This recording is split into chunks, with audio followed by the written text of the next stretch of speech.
Hello, everyone. My name is Violeta Yas. I am Chief Meteorologist at Telemundo 62 in Philadelphia. I'm a bilingual meteorologist as well, so sometimes I also forecast the weather at our sister station at NBC 10.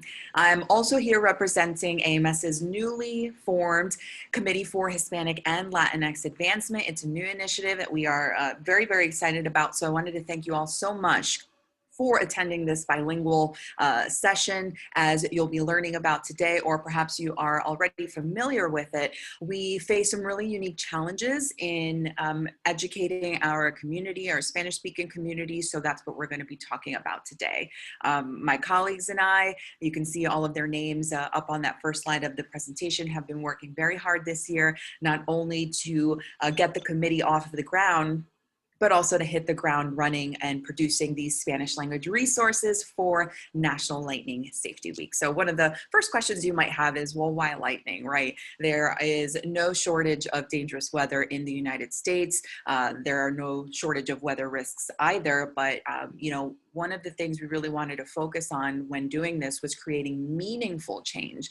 And we really felt that in order to do so, we would really need to take a deep dive and find out exactly where our community is and specifically what kind of weather risks they face on a daily basis because of the places they live. So looking at some population distribution information here, Florida and Texas alone are home to nearly 17 million Latinos, with Texas being nearly 40% Latino and Florida being just over a quarter Latino. So of course, those two states also have some pretty interesting weather, with thunderstorms and lightning being among some of the most frequently occurring weather phenomenon. And you can see, of course, I don't need to tell a lot of you meteorologists here that Texas and Florida are routinely among the most active states in the country in terms of lightning occurrence and lightning density. And that is the US total lightning density map from 2019 there on the left side of the screen. So aside from looking at the frequent weather occurrences and also population density, what really made it clear to us that lightning safety was something that deserved our attention was when we took it a step further and looked at some occupational trends and occupational data. The top three occupations with the most Hispanic and Latino workforce all involve working outdoors. We're talking agriculture, we are talking construction, things like that. You can see the farming industry, more than 43% Latino. So our community on a daily basis is outdoors for prolonged periods of time in locations that frequently experience thunderstorms and, of course, moreover, lightning. So we really feel that the correlation there is strong. And perhaps you're thinking, well, living in places where thunderstorms and lightning occur so frequently that the population and the viewers would then have a pretty strong grasp on what that means for them in terms of how high the risk is and what the risk factors actually are. Unfortunately, what we're finding out is that that's not necessarily the case. Now, this is one of the questions from a survey that we are actually still conducting. The survey is still live and we are encouraging active participation. But to date, this survey that we're conducting primarily around the Dallas-Fort Worth area and Philadelphia currently has 84 participants. And one of the most glaring responses that we see in the questionnaire is the answer to question 3 here, which asks our viewers, this is a survey of our television viewers that we connect with on a daily basis, and asking them to rank certain weather phenomena on a scale of 1 to 5 from least to most dangerous. And you can see the glaring response here, 40 out of 84% of participants and of our viewers consider lightning to be the least dangerous out of hurricanes, lightning, tornadoes, intense heat, and flooding.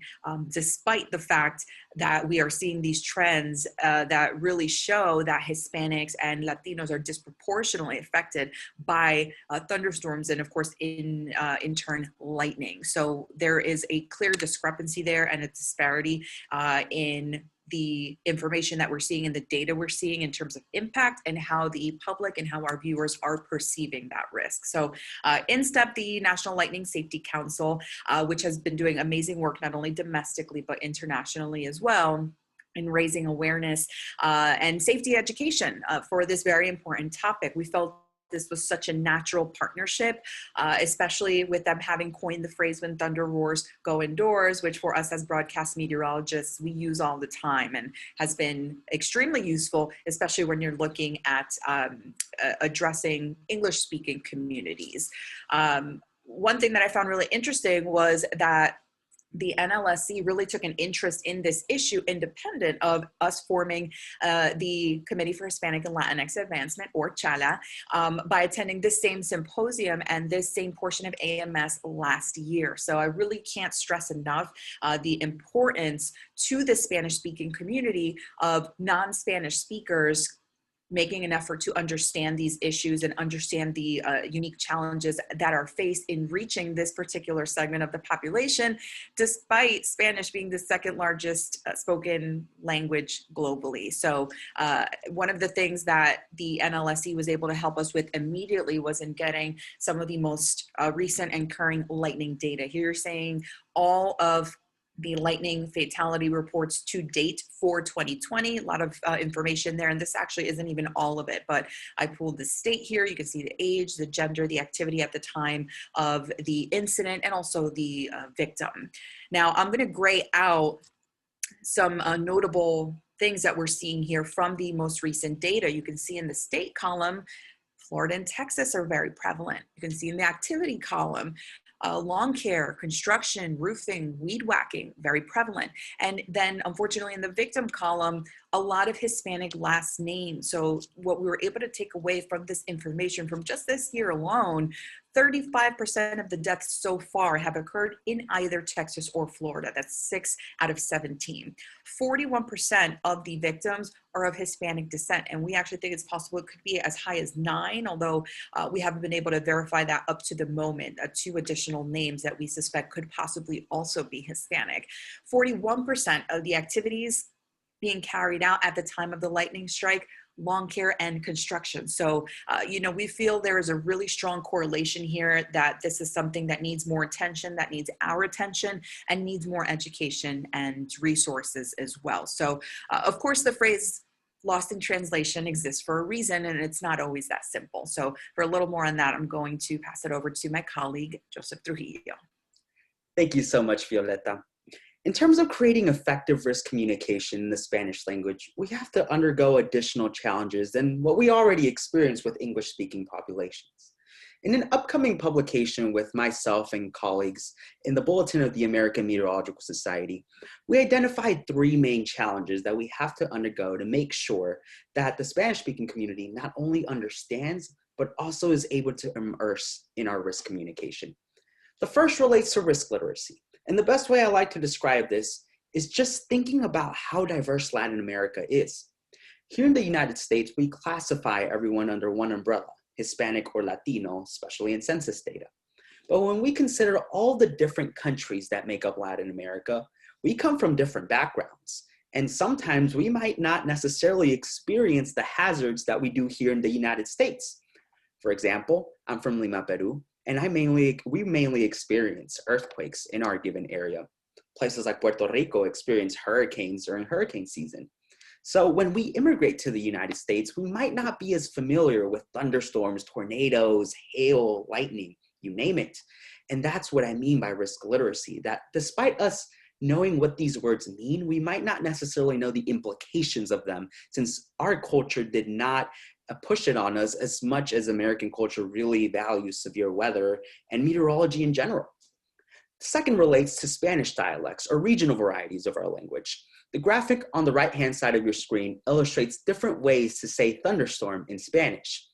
In English, we're familiar with only using one term, which is thunderstorm, but in Spanish, there's different ways to go about saying it. So Puerto Ricans, for example, mainly say the word tronada, the one on the top right-hand side of your screen there. But when they come to the United States, they have to transition to the word tormenta, as it is a more universal way of communicating a thunderstorm. And the regional varieties of our language really relate to our upbringings, our socioeconomic status, our culture in general. And that we have to really take into consideration, especially here in the United States, as we start to bring in more and more Hispanic and Latino populations from different parts of Latin America. So this all relates to translating technical and risk terminology. What we found in our publication is that when it comes towards risk terminology like lightning or thunder or hail, we can come up with one general definition and embark on an educational campaign so that people are familiar with it. Since they're not used to practicing that all the time, they can learn that very well there. But when it comes towards risk terminology, meteorology is not the only place to run into these terms of taking precaution and things of that sort. And that's when we have to consider regional varieties of the language to make sure that we have a unifying and effective way to communicate risk towards our communities. So with that said, we are undergoing a lightning safety campaign here. In taking these recommendations, we wanted to make sure that whatever slogan we wanted to push forward followed the next following rules, that it is clear so that people know exactly what to do in terms of a threat. For it to be concise so that it is straight to the point and specific actions are outlisted. And then, of course, that it is correct so that people know exactly what to do. And last but not least, for it to rhyme. In English, we're familiar with When Thunder Roars, Go Indoors. It's very catchy, very memorable, and it's very specific and to the point as to what actions you should take. Wanted to make sure we did that in the Spanish language as well. So with these recommendations, our group came up with Si escucha un trueno, vaya adentro. Or in English, if you hear thunder, go inside. Again, it follows all of those terms so that we can make sure and guarantee that our Spanish-speaking communities understand the threat in hand and know exactly what to do. So now that we've established a slogan, we're looking forward to expanding on this and creating educational materials and campaigns for our community. And with more on that, I will forward this now to Pablo Sanchez. Thank you, Trujillo. So in our case, I think that we must take advantage of the opportunity that give us to work on TV to serve as speakers of the unique message. Also thinking about the idea of publication, including posters, for example, information cards, flyers, magnets, and presentations. Also, we consider it a good idea to do community forums with the Hispanic community for understand the problems and be able to help them in terms of lightning security. And when the pandemic goes away, we don't know when, honestly, in our minds is the fact of virtual and face-to-face activities to get the lightning security communication in schools so students can bring a conscious message to their homes. I think it's a really good point. And what we feel our initiative will provide. The main point we consider most important is to save life through our unique message. And above all, given the results of the previous survey that you probably saw, we believe it is essential to change the perception of the Hispanic community, of the Hispanic population in terms of lightning security. Violeta?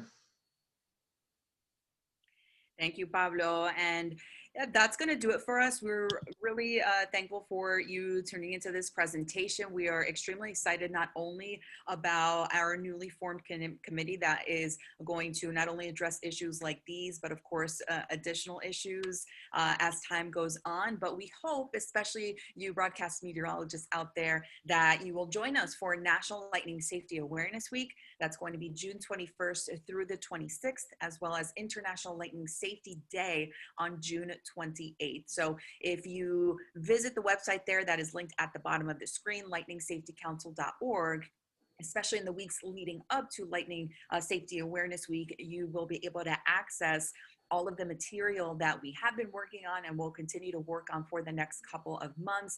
And that will be available again leading up to the National Lightning Safety Awareness Week, and we'll be able to share that on our platforms and really create what we hope is going to be a unified message that will help us really reach this community that needs more specific outreach and simply better and stronger weather communication. So on that, thank you so much for joining us, and we hope you'll also join us next summer for National Lightning Safety Awareness Week.